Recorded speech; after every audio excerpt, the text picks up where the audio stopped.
Hi, in this episode we went to Budapest to discuss with Vilmos Palya about the Gumboro Disease control. Enjoy! Hello, Poultry friends! We are here today in Ceva, Budapest, Hungary, to talk one of the most important people in the poultry history, at least from my point of view, that contributed a lot for development, not just the vaccines, but for the poultry knowledge as well. So, welcome, Vilmos Palya, to our Turn-In with Experts. I'm really proud, really happy to receive you here today. Thank you for the invitation, and I think you put too much for me on that occasion.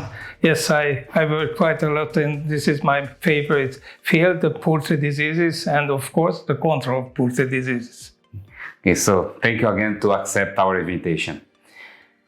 Vilmos, you were one of the main person developing our product Transmune, and that created so many benefits for the poultry in so long time.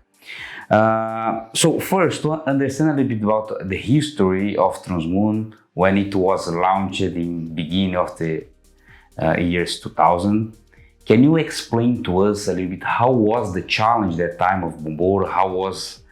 What was circulating the field that justified to bring a new product to the market?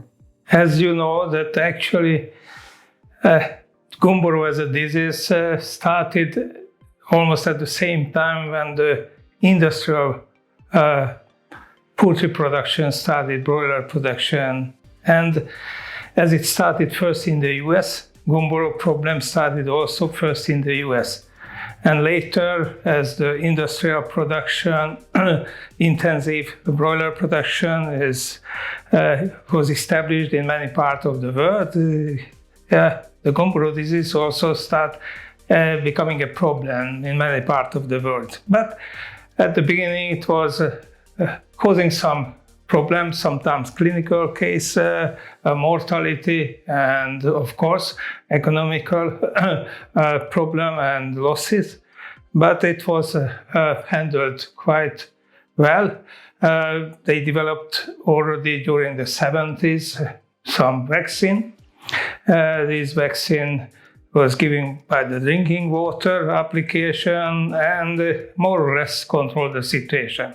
However, during the late 90s, 80s, and beginning of the 90s, two new form of Gumboro disease and the virus occurred. One was in the US, in the American continent, and this was a so-called antigenic variant virus, which was different antigenically from the classical virus. And the other one, which started in Europe and make a huge problem and huge mortality. And this was the very virulent Gumboro disease caused by the very virulent virus. And the previously developed vaccine and vaccination program and strategy was not able to control this disease. Therefore, there was a huge work and need to develop a vaccine which will be able to control this devastating disease, because sometimes it really was devastating. It was causing 30-40% mortality, huge losses to the broiler, mainly to the broiler industry, but also to the layer industry as well. So this was the time when we start looking solution for vaccine which can be used and can be successful to control VVIBD. As I said before, you were one of the person in charge leading this process of development of the new vaccine. How was the process of, can you disclose to us a little bit, how was the process of developing Transmune? You know, the main issue when we started the development was actually, and the main issue regarding the control of Gumboro disease is that how we will be able to immunize the chicken in face of maternal antibody. This was critical because, as I mentioned, the previous vaccines seemed and proved that they are not able to induce immunity and protection against the VVIBD using the previously generally practiced method of vaccination, the drinking water application. Therefore, it was very difficult to properly timing the vaccination with this old type of vaccine. And we started thinking about that probably it would be a big benefit if we can apply a vaccine at day old, independently to the level of the maternal antibody, which will immunize the chicken at the proper time when the maternal antibody decayed to a level when it was no longer protective. So, coming back from the old literature, actually some the ancestor of the immune complex vaccine, actually going back to the beginning of almost the beginning of the 19th century, when it was used already for a kind of immune complex vaccination used against swine fever and also for rinderpest vaccination, when they combined a hyperimmuno serum together with the field virus, most at that time, to lessen the negative effect of the field virus and at the same time allow the development of active immunity to the birds. So we started the development selecting a strain for this, a strain which should be the selection. During the selection process of the strain, it was important that it should be able to break so quite significant level of maternal antibody, because if it cannot break through,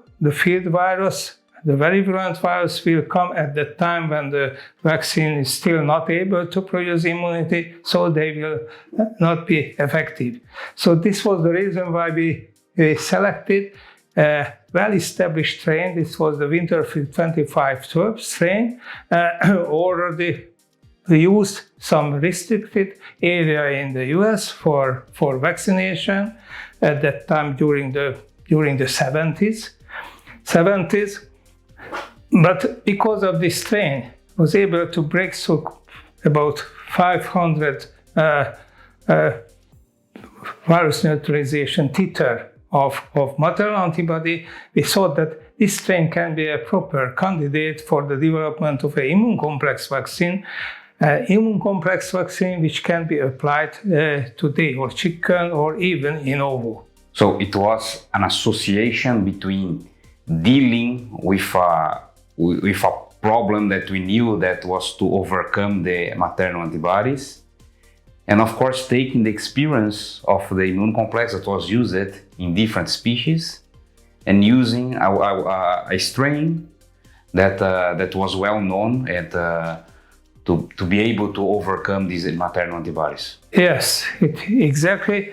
And during the development, it was very important to find that what happens if we are combining the specific antibody with this strain, and after combining this, creating an immune complex vaccine, if we apply it to day-old chicken or in ovo, what will happen with this? So there was a lot of experimentation during the development to see that if we put that amount of virus to that amount of antibody, what will happen, what will the time, whether it's totally neutralize or not neutralize the virus, when inject the chicken, how it will stay there in the chicken, and what will be the time when will be able to start replication in the bursa, which is the basis for the protection. So we did a lot of trial, and finally we found the formulation which was more adapted to the requirement that inject into in ovo or day-old chicken, it remains still safe. Mm-hmm.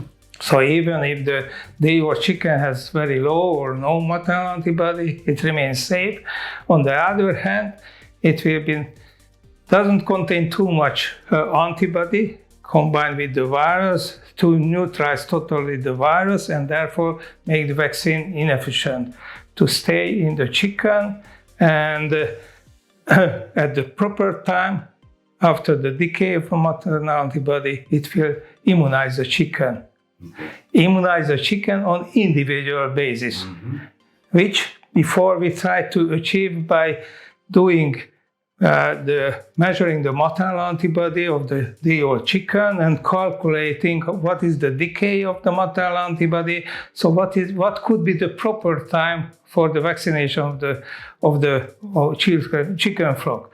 But the problem with that, that in a 20,000 or 100,000 population, there are big variations, so almost impossible to find the proper time for vaccination.